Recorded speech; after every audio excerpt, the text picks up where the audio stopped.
Bioinformatics. Okay, so welcome back to the last follow-along related to RNA sequence analysis. In this one, there are two parts. One, I'm going to walk you through how to do a GoEnrichment analysis in a very simple way when you are working with a well-annotated model organism. If you are working with a non-model organism, there's a lot more that goes into it. Typically, you have to use something like Trinitate to annotate your eukaryotic genome if you're working with one, and that can take several weeks, in fact. So that is very much beyond the scope of this class. So what we're going to do is we're going to build off of the mouse analysis we did last time. You should still have your list of differentially expressed genes, as well as the all of your genes that we had cleaned up and removed all the ones that had low or no expression. And so we're going to use both of those lists in a way similar to the basic analysis for GoEnrichment that I described in the lecture today. So to get started, we're going to do a very basic GoEnrichment analysis using this geneontology.org page. So you can go ahead and go there. And there's some descriptions on how to actually use this web page. What we're really going to be doing is, since we're working with the mouse model organism, it already has a background list of all the genes that are in a mouse genome, and we're just going to be providing it a list of the ones that are differentially expressed between our treatment groups. And it's going to perform that enrichment, saying, hey, if there were 1,000 that were differentially expressed, were the proportions of the different gene ontologies within that subset of the whole genome enriched for certain functions. And so we can go right to this homepage of the GoEnrichment webpage, and we can paste our differentially expressed gene IDs here, select our model organism, and what section of major Go terms we want to look at. We'll just look at biological processes. So I already have our list of differentially expressed genes pulled up. So here's that DE-seq mouse cats DE gene list. This is a CSV file, so if you want, you can open this in Excel and copy them. You could also open them in Sublime Text and actually just copy the first column.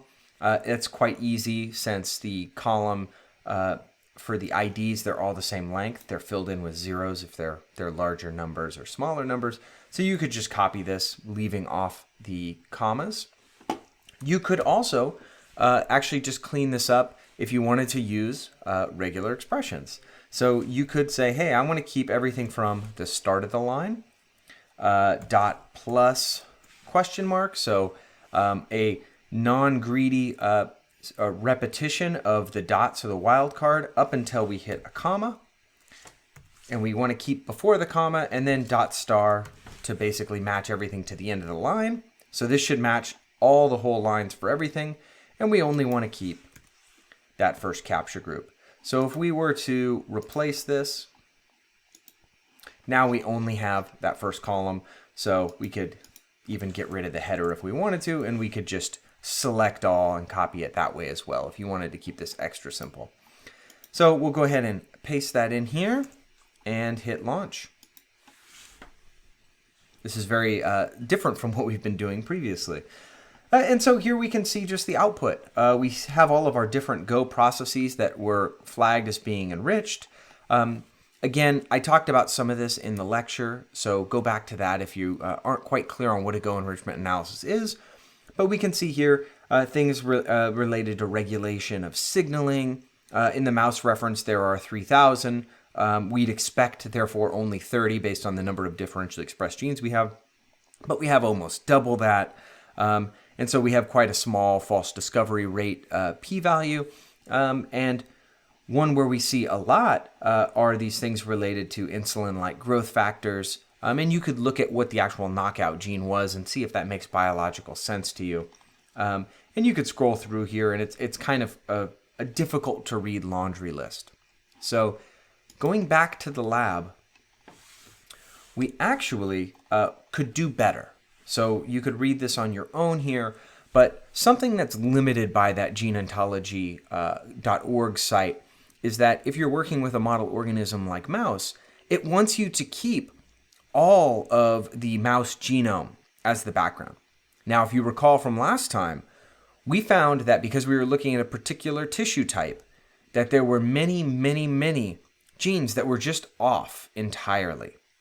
And so really, if we're thinking about our wild type or our control having, 80% of its genes being off in that tissue no matter what, it doesn't make sense to include those genes as our background when we're thinking about if there's an enrichment for certain functional groups in the differentially expressed set versus what's just going on normally.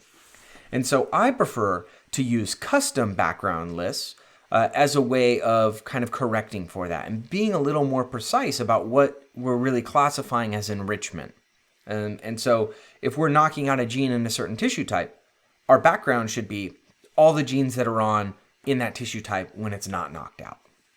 And so we can do something like that using a different web page. And here, there's many, many ways to implement this. There's code-based ways, but we thought we would do something simple for a change. And so we'll go to this thing, Gorilla, kind of a nice alliteration of Go and Gorilla. And so we'll go here, and again, we'll select mouse, which is right there. That's the species name. And we're going to, instead of doing a single ranked list of genes, which is what we just did, we're going to do two unranked lists of genes. So one is going to be the target, in other words, the genes that were differentially expressed. And then the other will be the background list. What we want to compare our ratio of gene ontologies to for Go enrichment, basically. In other words, everything that's just on in general before this knockout. And so our target list is going to be exactly the same. I still have it copied, so I'll just paste it in there. And now our background set, we should have that as well. So the background set is going to be the other file that you generated. So that's going to be the DESeq mouse cats all. So that's the one that are both differentially expressed and not differentially expressed. This is much longer. If we scroll through here, there are around 6,000 genes, a lot less than 30,000 though. And so you could scroll through and highlight all of these. This is where I think either doing it in Excel or again using the regular expression we just made makes things a lot simpler. So we'll go ahead and copy this list of 6,000 now, and we will go back and paste that in as our background set. And here you can check whether you want to do biological processes, molecular function. We'll just stick with process and go ahead and search enriched Go terms. This will take a little bit longer because Gorilla is actually going to give us a little bit more info and make it a little bit more digestible. So I'll scroll down to the bottom here. Here we have a nice organization of our functional enrichments that, again, we can search by our p-value and false discovery rate and enrichment and actually look at some of these different functions like regulation of multicellular organismal process. That's probably a very high level Go term, and there's going to be things below that, and you can kind of look through. The thing I like about some of these different Go enrichment tools that Gorilla is an example of is I really love seeing the hierarchical organization with the p-values superimposed on them. So here, the closer to red we are, the more significant that Go enrichment is for those functions. And so we can really sit here and scroll through, and I won't go through all of them, but you can see areas where developmental process, anatomical structure morphogenesis, and tissue morphogenesis, as well as all the way down to cardiac muscle tissue morphogenesis. And I believe these were muscle fibroblasts, something like that, if I recall correctly from these. So this actually makes a lot of sense that if you knock out a regulation expression, that you're going to impact this area and genes related to this area. So you can kind of scroll through here and look at these things, and I believe this is kind of now getting to something that as a biologist you can start to build a story around. So with that said, you guys really have learned from the beginning to the end of a basic differential expression comparison to a functional enrichment analysis. And now really the job for you is to go and see if you can put it all together, just like we always do, and start with a fresh data set and do the same thing start to finish. So I have one more mouse data set for you. This is comparing two inbred lines, so not a knockout, but two inbred lines that are probably going to express differently because they have different alleles fixed. And so this is a slightly larger data set. There are 10 reps of one inbred line and 11 of the other. It's okay to have it unbalanced for this type of analysis. And so what I've given you here are some of the lines just for reading it in, because that's one of the trickier parts, as well as the group design I've got set up for you.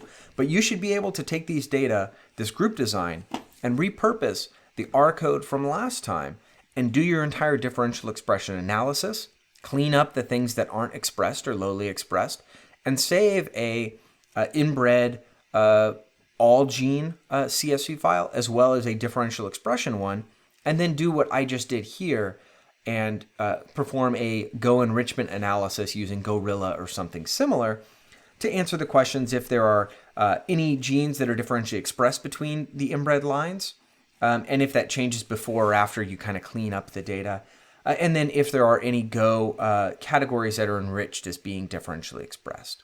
And so this is kind of the very last lab for this class. I think this is a nice way to summarize it for you. Hopefully you'll be able to, even though we didn't do a whole lot with R, you have become more proficient at repurposing code.